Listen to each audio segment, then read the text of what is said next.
Lydia Harrow had seen her share of forgotten places. But as she stepped into Black Hollow, something felt wrong the moment her boots touched the damp earth. The village didn't just feel empty, it felt watched. The old church stood like a rotting sentinel. Ivy curled around broken stained glass like veins, and the air hung heavy like it hadn't been disturbed in centuries. Lydia felt it, like the walls were holding their breath. In the rectory, pages yellowed with time whispered secrets of the dead, each entry a name crossed out in red.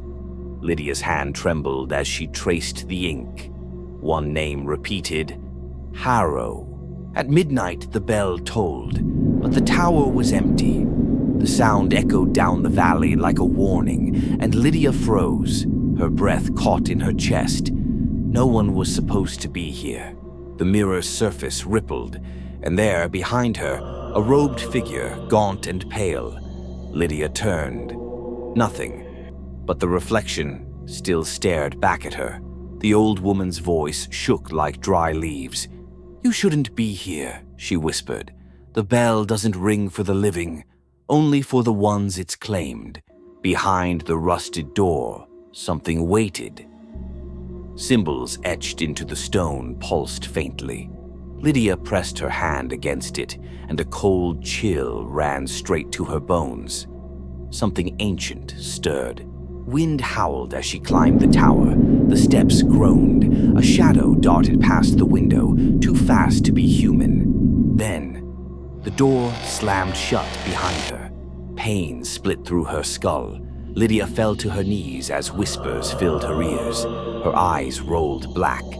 The bell swung wildly overhead, and she screamed, but no sound came. Within a circle of salt and ash, Lydia fought back.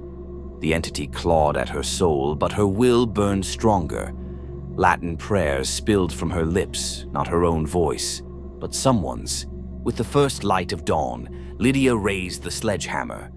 One final swing, and the bell shattered. A howl echoed across the moor. Then silence. Blessed, terrifying silence. She walked away as the sun bled through the mist. The church crumbled behind her, flames licking the sky. But in the smoke, a silhouette watched from the tower. The curse was broken, or so she hoped. Some stories stay with you, long after the screen fades to black. If you felt a chill just now, imagine what's still waiting to be told. Follow before the next one finds you first.